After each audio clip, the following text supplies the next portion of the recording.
Espíritu de Cristo que estaba en ellos, el cual anunciaba de antemano los sufrimientos de Cristo y las glorias que vendrían tras ellos.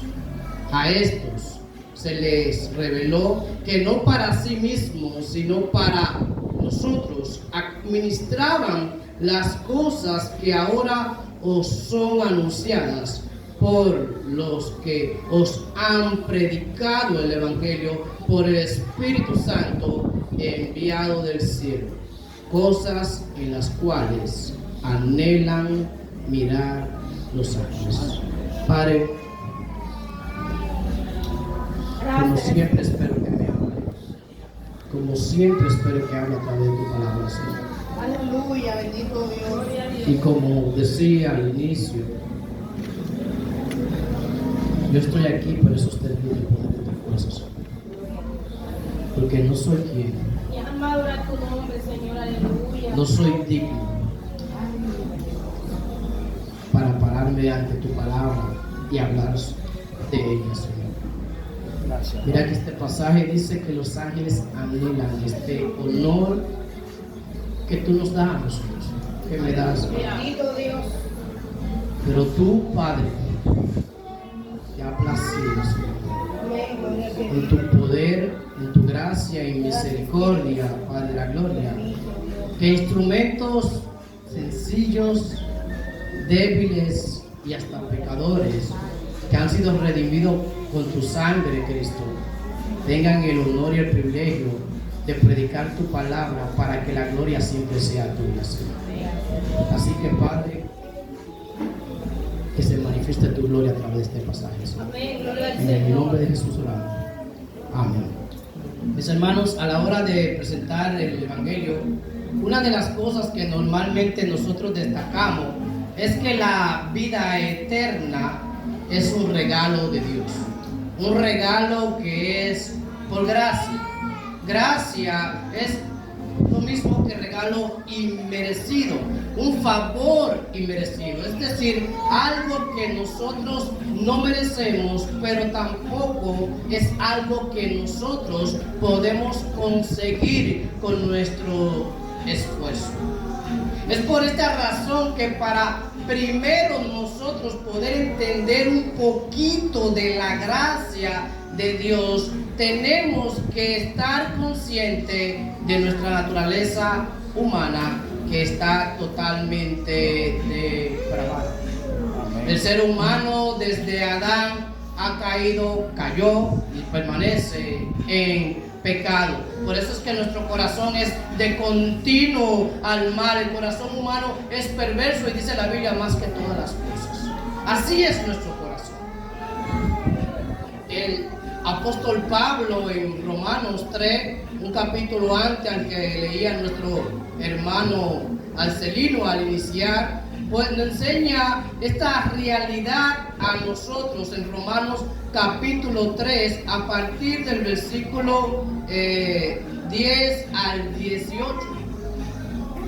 Él nos enseña lo que somos en sí. Y voy a leer parte de este pasaje del versículo 10 al 18. Y Pablo aquí está citando el Antiguo Testamento. Está citando los Salmos, está citando Isaías, está citando a Jeremías. Por eso dice a él como está escrito. Él está citando el Antiguo Testamento y dice: no hay justo ni a uno, no hay quien entienda, no hay quien busque a Dios. Todos se desviaron, a una se hicieron inútiles.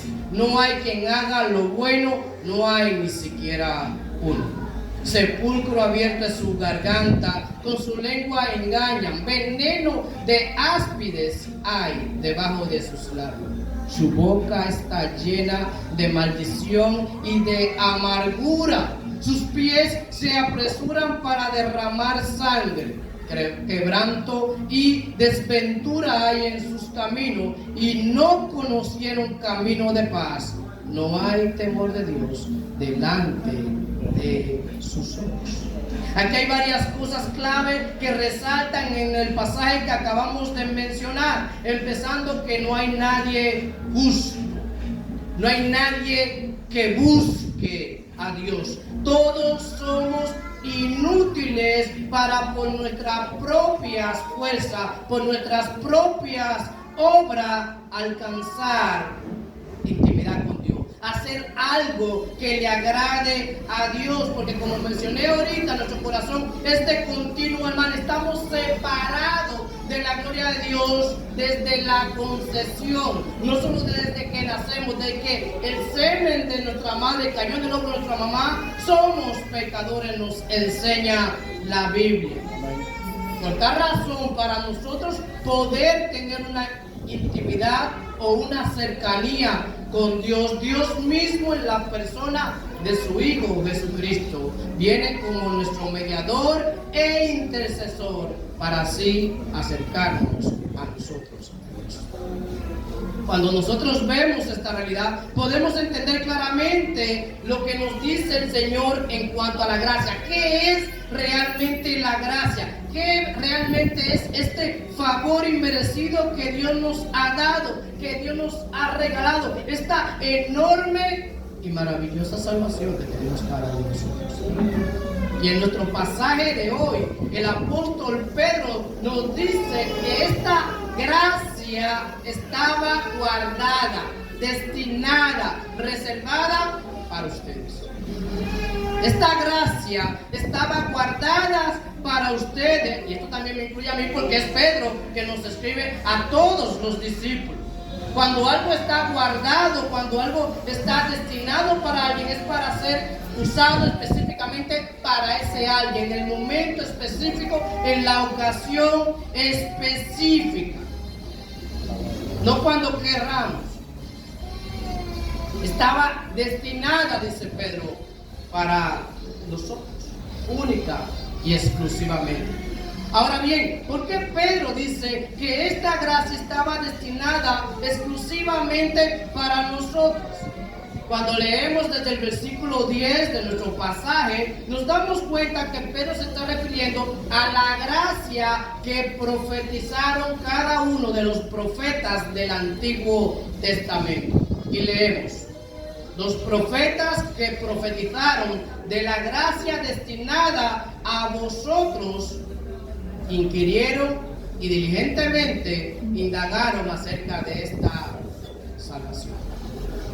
Profeta como Isaías, que escribe por ejemplo en el capítulo 7, versículo 14: por tanto el Señor mismo os dará señal, he aquí que la Virgen concebirá y dará a luz un hijo y llamará su nombre Emmanuel, que significa Dios con nosotros. En el capítulo 9, versículo 6 dice: porque un niño no es nacido, hijo no es dado, y el principado sobre su hombro, y se llamará su nombre admirable, consejero, Dios fuerte, Padre eterno, príncipe de paz. Isaías fue quien profetizó esto, pero hay algo: Isaías no entendía plenamente lo que estaba profetizando. Él no lo entendía en su totalidad. Gloria a Dios, gloria a Jesús.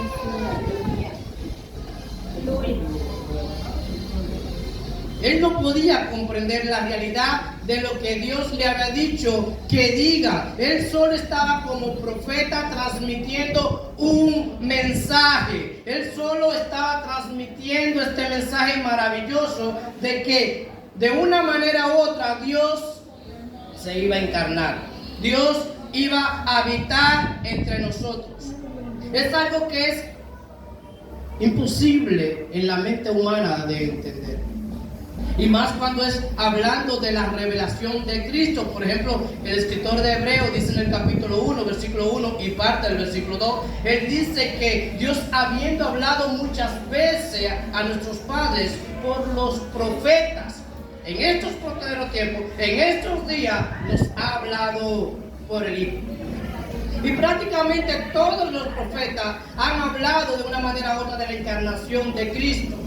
La mayoría o todos prácticamente han sido tipo de la revelación máxima de Dios, que es Cristo y su encarnación. Pero esto no lo podían entender en su mente, no lo podían comprender.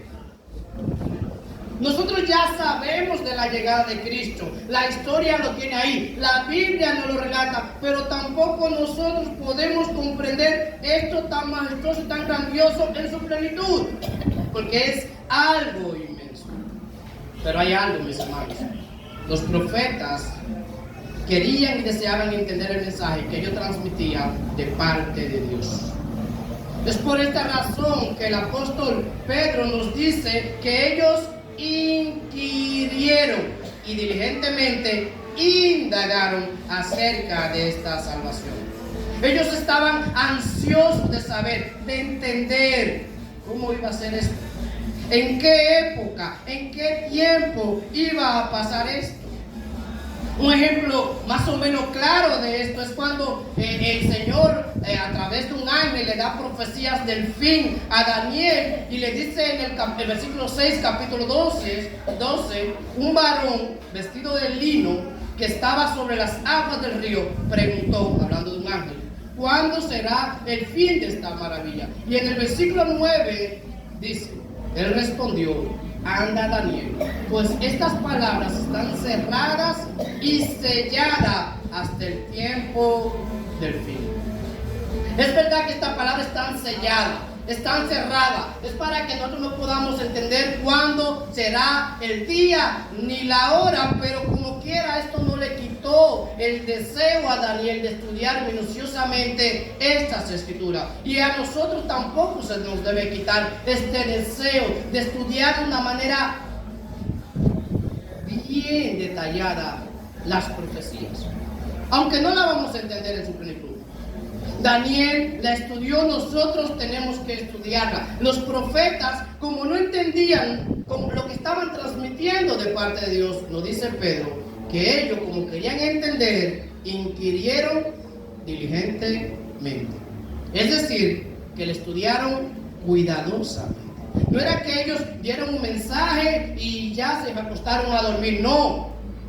Ellos dieron un mensaje de parte de Dios, transmitiendo un mensaje del Señor, y luego, como ellos querían saber claramente el mensaje que estaban dando, se pusieron a estudiar, a investigar cuándo iba a pasar esto, o cómo iba a pasar esto, de tal manera que si llegaba en su época, estar preparado, estar listo para el momento exacto. Y aquí podemos ver una clara evidencia de todos los hijos e hijas adoptivos de Dios, tanto del Antiguo Testamento como del Nuevo Testamento. Y es que todos se dedican al estudio minucioso de la palabra que Dios nos ha transmitido en las Escrituras. Todos. Por ejemplo, podemos ver en el Antiguo Testamento al sacerdote Esdras, que en el capítulo 7, versículo 10, dice que Esdras había preparado su corazón para inquirir en la ley de Jehová y cumplirla para luego enseñarla. Él se había dispuesto a estudiar las escrituras, este sacerdote, para que esta escritura lo cambie a él, a él vivirla, cumplirla y luego posteriormente enseñarla a los demás. Esa es la misma actitud del apóstol Pablo. A mí me encanta que el apóstol Pablo, cuando está preso en su segundo encarcelamiento en Roma, manda una carta a Timoteo, la última carta que escribió en 2 Timoteo, capítulo 4, versículo 13, cuando él está esperando que lo decapiten, porque estaba preso por predicar el evangelio y habían dado sentencia de cortarle la cabeza a él.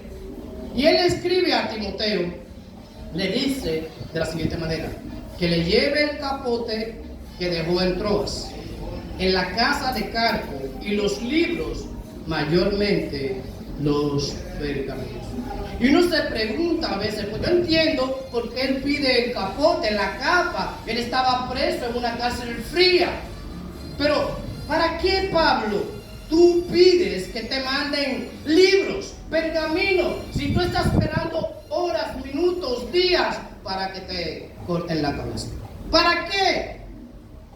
Y la respuesta que quizá Pablo diría, porque no tenemos la respuesta, es que sería porque el creyente consagrado a Dios nunca deja de estudiar las Escrituras hasta el último momento de su vida aquí en la tierra. Nunca deja de estudiar, leer, escudriñar las Escrituras. Y esto es lo mismo que el mismo Pablo le exhorta a Timoteo y le exhorta a su otro discípulo, a Tito. Él le exhorta a estudiar, a persistir en las Escrituras, a dedicar tiempo a las Escrituras para enseñar las Escrituras de una manera correcta. Cuando uno analiza las biografías de grandes hombres y mujeres de Dios, tanto puritanos, los reformadores, los grandes hombres de Dios de los últimos siglos, podemos ver que la mayoría en sus autobiografías, antes de morir o casi esperando el momento de morir, la mayoría se arrepienten de una sola cosa: de no haber dedicado tiempo suficiente al estudio de la palabra de Dios. La mayoría dicen que si hubiesen tenido más tiempo, ahora lo dedicaran a la oración y al estudio de la palabra de Dios, de la misma manera que los apóstoles dijeron cuando escogieron los primeros 7 diáconos de la iglesia. Ellos dijeron que nosotros persistiremos en la oración y en el ministerio de la palabra. En el ministerio de la palabra. Tú y yo, como creyentes, tenemos que ser como los creyentes que mencionaba nuestro hermano Arcelino al principio de Berea, que dice la misma Escritura que eran más nobles que los creyentes de Tesalónica.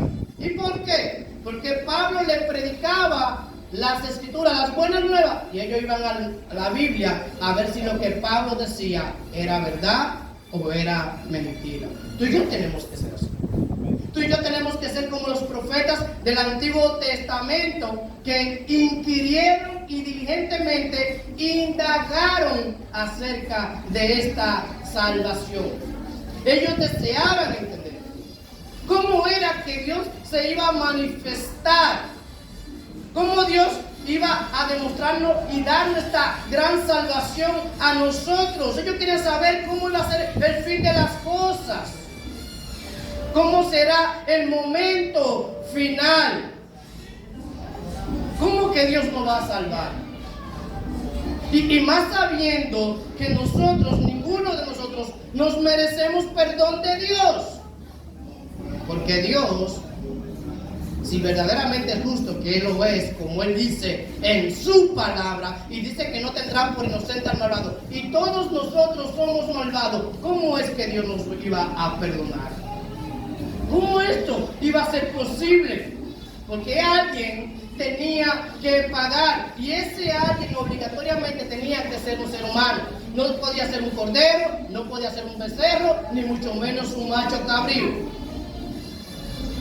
Nuestro pasaje de hoy nos deja ver claro que los profetas que profetizaron sobre la gracia que se manifestó en el Nuevo Testamento, es decir, del mensaje de Dios relacionado directamente con la gracia salvadora que viene a través de la obra de Jesucristo. Esto, que no le entendieron bien, dedicaron tiempo a estudiar. Ellos no le entendieron bien. Y para colmo de los colmos, no la vieron manifestarse. Es por esta razón que el Señor, hablando de Juan el Bautista, dice que Juan el Bautista es el mayor de todos los profetas, porque el único que vio la profecía verse cumplir fue Juan el Bautista, la máxima profecía de ver en carne al único Hijo de Dios. Ellos no lo vieron. No fue como tú y como yo, que lo hemos visto de una manera u otra. Jesús le dice a sus apóstoles y discípulos inmediatos, y posteriormente a nosotros, que somos discípulos a raíz del trabajo que hicieron esos primeros discípulos, dice él en Mateo capítulo 13, versículo 17, porque de cierto os digo que muchos profetas y justos desearon ver lo que veis y no lo vieron, y oír lo que oís y no lo oyeron.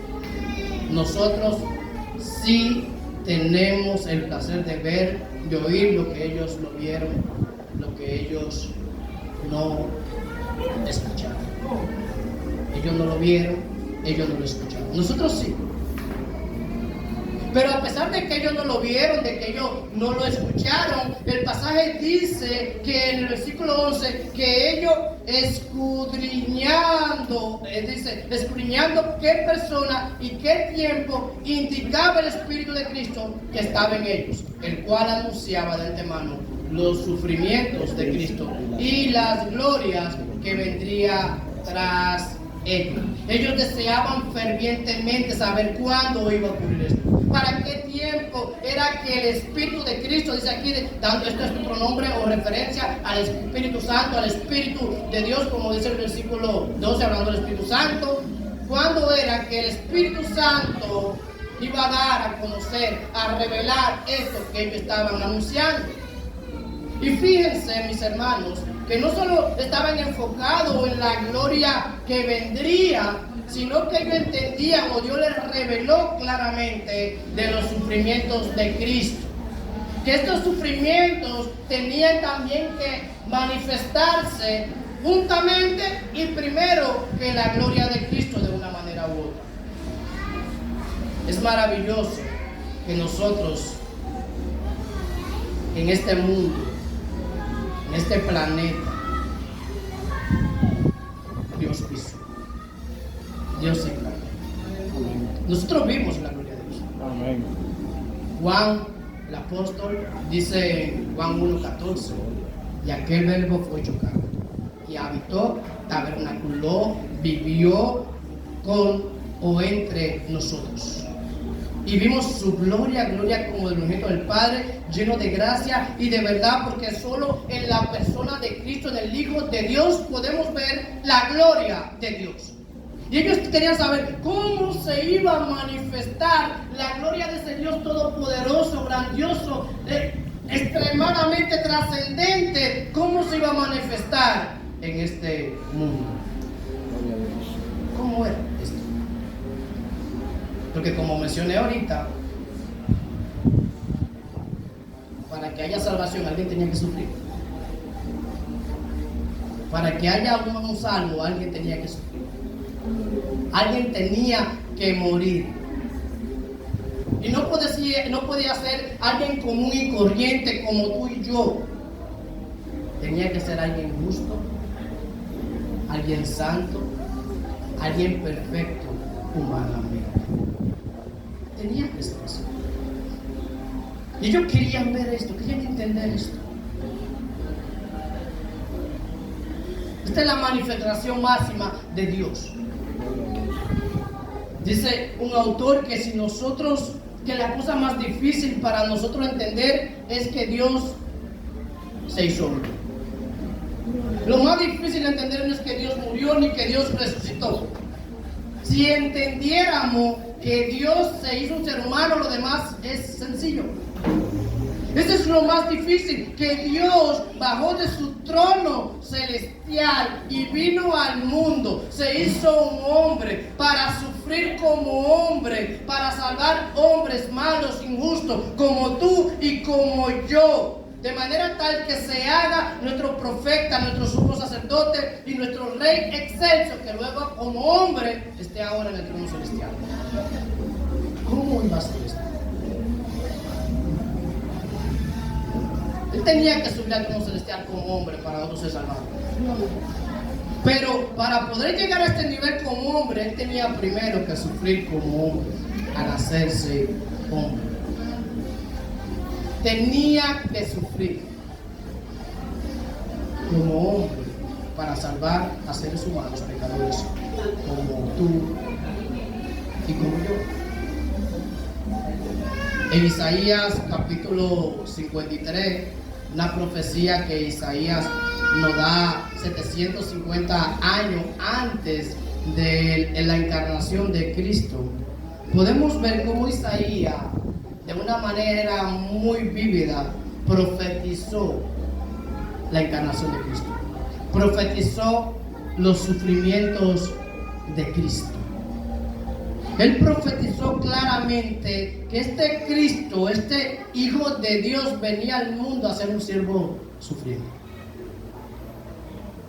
Un siervo que iba a sufrir por nosotros, para poder salvarnos a nosotros. cuando nosotros no nos merecemos la salvación. Y a esto era que los profetas estaban tratando de entender cómo era que el Hijo de Dios se iba a encarnar. Y se iba a encarnar para soportar primero toda clase de sufrimiento, toda clase de vituperio, por los cuales Él mismo vino a salvar, para después transmitirnos su misma gloria. Al Él encarnarse para salvarnos, al Él tomar el lugar nuestro, como dice el mismo Pedro, el justo por los injustos. Y por eso fuera que los apóstoles, los profetas, dedicaron tiempo a estudiar, a tratar de entender esto, como cada uno de los seguidores de Cristo, si le interesa esto. Dedican tiempo al estudio de la palabra. El verdadero creyente ama la palabra de Dios, y no es que tiene la Biblia debajo del brazo el día entero, no es que tiene una Biblia en el frente de su casa, es que dedica tiempo a estudiar, a leer, a escudriñar las Escrituras, a meditar las Escrituras, a rumiarla, como si fuera un chivo, una vaca, masticando las Escrituras la noche entera hasta cuando está durmiendo. Todo hombre y mujer de Dios hace eso. Gloria a Dios. Para de manera tal poder vivir las Escrituras y luego así, posteriormente, cuando la aplica en su vida, poder enseñarla a otros. El apóstol Pedro continúa en el versículo 12 y él dice a estos profetas del Antiguo Testamento que se dedicaron a estudiar diligentemente las profecías de la gracia que fue guardada para ustedes, dice Pedro, se les reveló que no para sí mismo, sino para nosotros administraban las cosas que ahora os son anunciadas, por lo que os han predicado el Evangelio por el Espíritu Santo enviado del cielo, cosas en las cuales anhelan mirar los santos. Esto Dios se lo digo a ellos en el pasado. Yo le había dicho, Dios se lo había revelado. Y Pedro nos dice que esta maravilla, esta enorme salvación que venía por medio de la humillación del Hijo de Dios, empezando por su encarnación, luego su crucifixión, la sepultura y la resurrección, esta enorme maravilla fue profetizada por ellos, pero no fue para ellos, fue para que ellos la administren, para que ellos la cuiden, para que ellos la dirijan. No eran para esos profetas que la profetizaron, sino para nosotros que hemos nacido después de la obra salvadora de Cristo. Esto es maravilloso. Ellos hicieron una obra para nosotros. Ellos fueron instrumentos de Dios para nosotros. Fueron siervos de Dios para darnos, para mostrarnos, para escribirnos de esto tan grande, tan maravilloso que tenemos nosotros ahora. Así mismo, mis hermanos, nosotros tenemos un mensaje también que predicar. Es el mismo mensaje. Tenemos nosotros que predicarlo, porque ya hemos gustado esta salvación tan grande que ellos estaban administrando para nosotros. Ya la hemos gustado. Se supone que todos aquí somos creyentes. Pero además, nosotros tenemos que predicar esto. ¿Por qué? Porque quizás la estaremos administrando para otro. Parte de este regalo tan grande. Porque todos queremos que Cristo venga, ¿o no? Amén. Yo creo que lloro eso todos los días de mi vida, como 2 o 3 veces. A veces mi esposa, cuando me escucha orando, como ella me dice, ¿por qué tú no me quieres? Es que yo quiero más a Cristo. Yo deseo ver a Cristo. Y yo me imagino que todos deseamos eso, pero hay algo. La mayoría no nos queremos morir. Y Cristo lo vamos a ver o cuando moramos o cuando Él venga. Amén.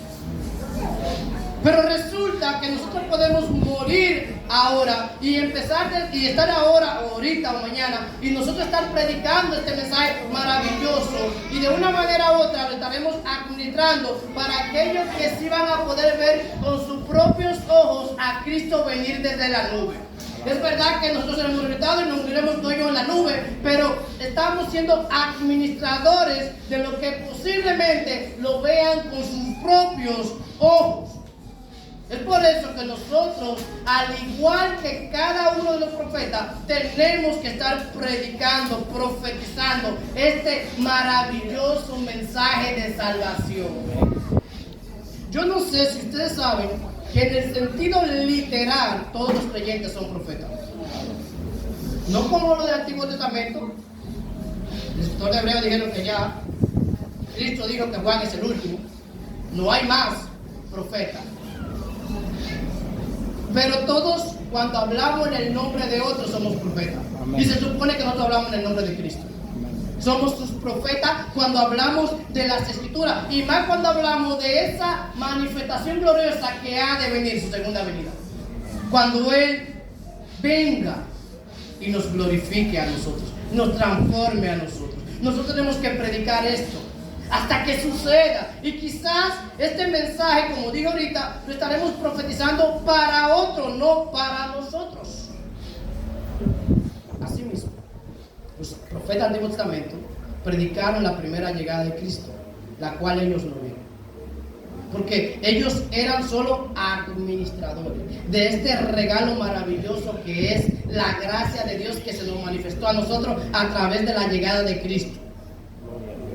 Yo no sé si ustedes saben que los creyentes del Antiguo Testamento, que eran creyentes, seguidores de Cristo, creían en Jehová, en Yahweh, en Elohim, en el Shaddai, ellos no eran salvos todavía. Es por eso que el escritor de Hebreos dice que todos murieron como viendo al invisible, como viéndolo a ellos. Y cuando llevaron a Cristo a presentar, estaba ya Ana y Simón dijo: ahora, Señor, despide a tu siervo en paz. ¿Y por qué? Porque ya yo vi al Redentor, ya yo vi la gracia de Dios manifestada, ya yo vi en cuerpo y alma a Cristo en la tierra, a Dios hecho carne. Ellos no eran salvos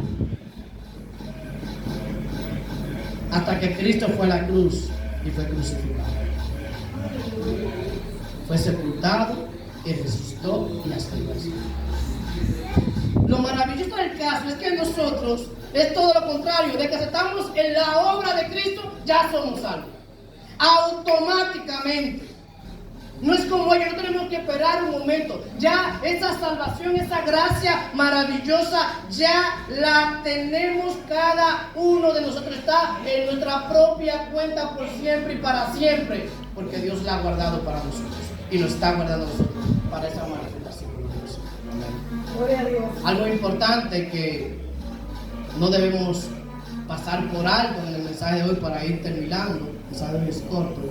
Y es lo que dice al final del versículo 2.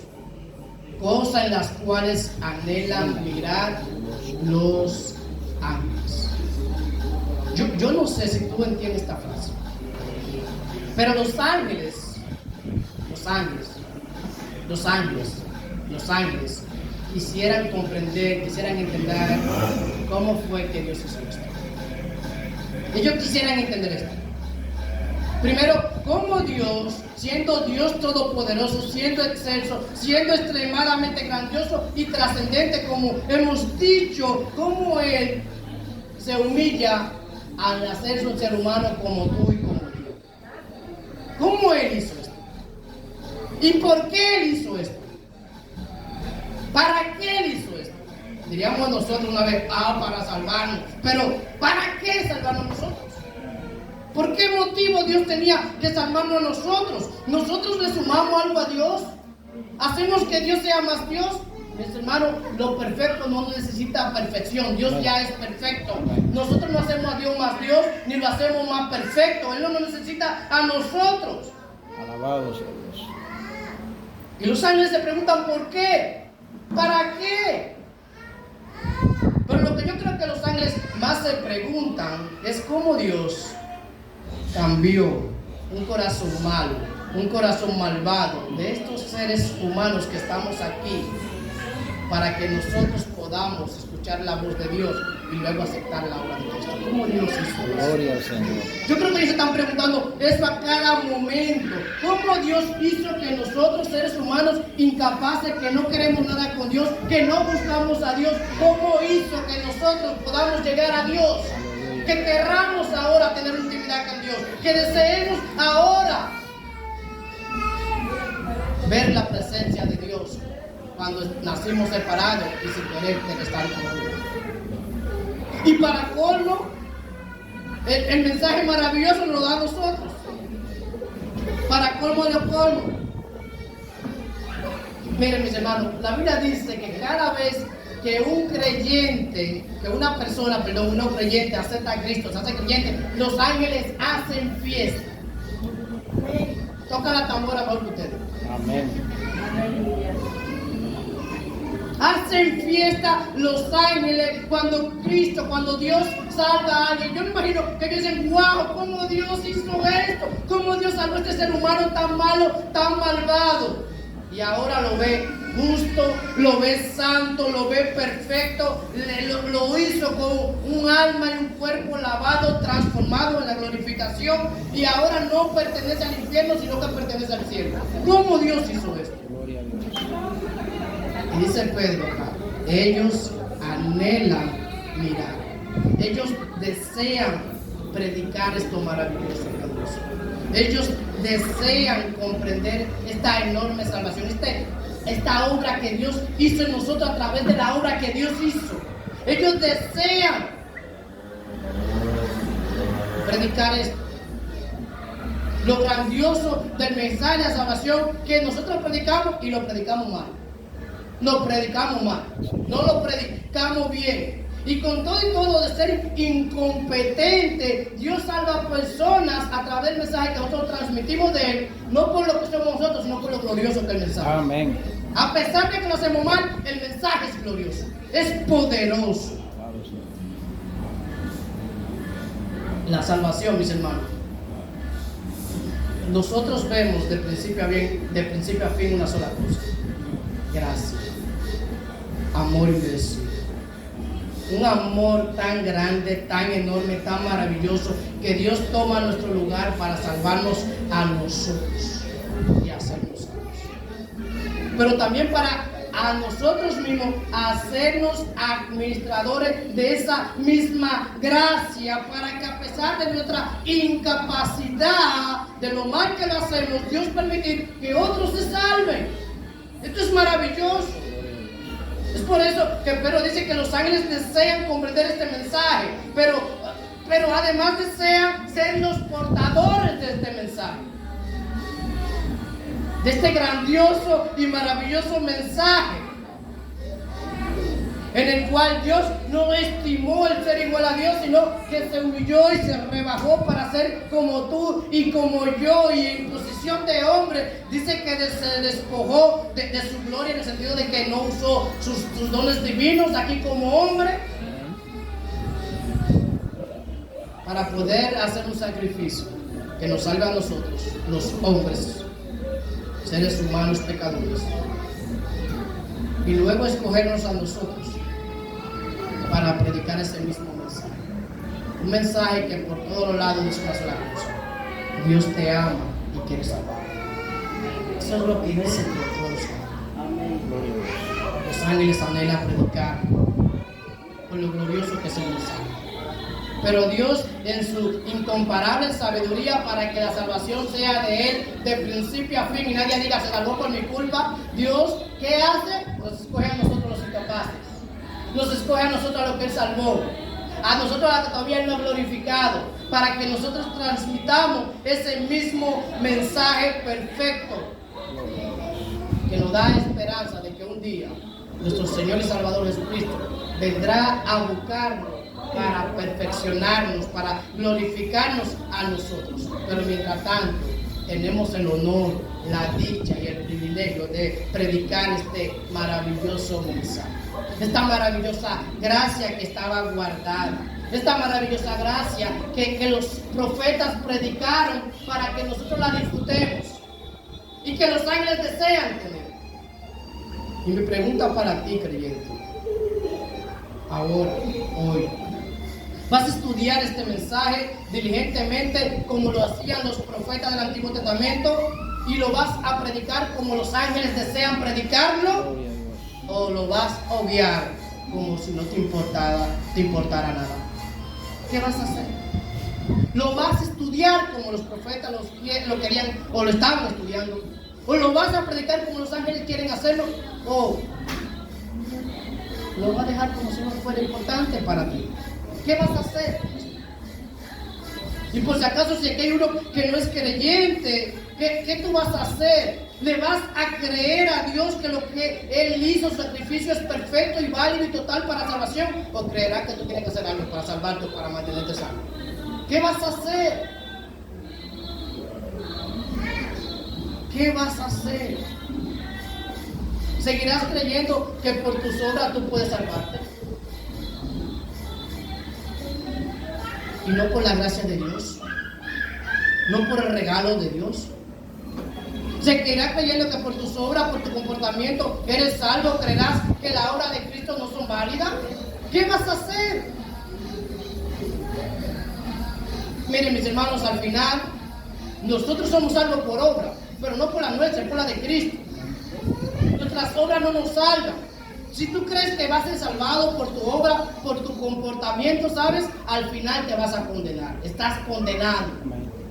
Porque recuerda, nunca olvide, cuando leímos Romanos 3, nunca olvide, y eso está dando en el Antiguo Testamento, nunca olvide que la mejor obra que tú puedas hacer ya está en ti, que eres un ser humano pecador de nacimiento. Por mejor que sea, ya está sucia. Por perfecta humanamente que sea, no sirve. Porque para ser salvado por una obra tiene que ser perfecto. Tendríamos que ser santos como Dios es santo igualmente. Y solo Cristo ha sido santo y es santo. ¿Qué vas a hacer? ¿Vas a creer en ti o le vas a creer en Cristo? ¿Vas a creer en la obra de Dios que hizo el Dios que se hizo hombre perfecto, santo, para sacrificarse, para que su santidad sea puesta en tu cuenta en el mismo momento que tú lo aceptes como Señor y Salvador y tus pecados sean condenados en la cruz del Calvario? ¿Qué vas a hacer con esta gracia que ha sido guardada para ti? ¿Qué vas a hacer? Mis hermanos, lo que nosotros tenemos es grandioso. Amén. Lo que Dios nos ha dado es maravilloso. El lugar que tenemos, aunque no lo entendemos bien, es enorme. La pregunta sería, no solo para ustedes, también para mí, ¿qué vamos a hacer con esto? ¿Qué vamos a hacer? Oremos. Gracias, Señor. Padre, gracias por esta enorme salvación.